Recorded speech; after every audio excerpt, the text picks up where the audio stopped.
Film राजा 1995 की एक hit action romantic drama है जिसमें माधुरी दीक्षित और संजय कपूर ने मुख्य भूमिका निभाई थी। ये कहानी बचपन के प्यार, विश्वासघात और भावनात्मक उतार चढ़ाव पर आधारित है।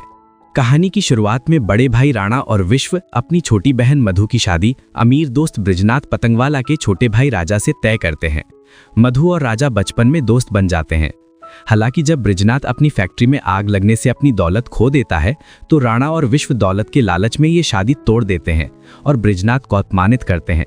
इस सदमे से बृजनाथ मानसिक रूप से अस्थिर हो जाता है और राजा शहर के बाहरी इलाके में रहकर मामूली नौकरियां करके अपने बीमार भाई की देखभाल करता है।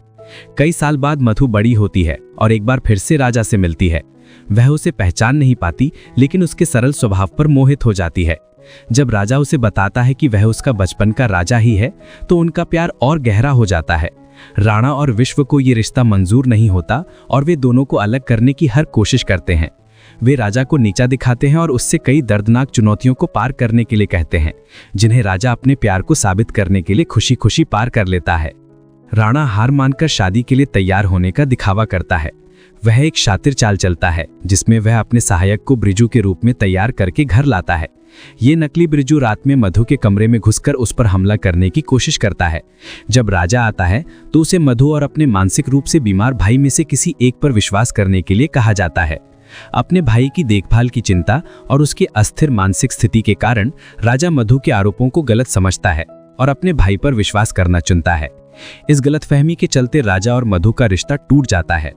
बाद में राणा की पत्नी सुमित्रा मधु को राणा और विश्व की साजिश का सारा सच बताती है, जिससे मधु को बिरजू की बेगुनाही का पता चलता है। अपने भाइयों की हरकत से हैरान मधु घर छोड़कर राजा के पास जाने का फैसला करती है। राणा को अपनी गलती का एहसास होता है और वह पश्चाताप करता है, लेकिन विश्व अभी भी नहीं मानता और मधु और राणा पर हमला करता है। तभी राजा आकर सभी को बचाता है। अंत में राजा और मधु एक दूसरे से शादी कर लेते हैं। विश्व भी अपनी गलती मानता है और राजा मधु उसे तभी माफ करते हैं जब वह उन्हें अपना आशीर्वाद देता है। फिल्म सच्चे प्यार की जीत और परिवार के पुनर्मिलन के साथ खत्म होती है। अगर आप चाहें तो मैं आपको इस फिल्म की रिलीज डेट या इसके संगीत निर्देशक के बारे में बता सकता हूं।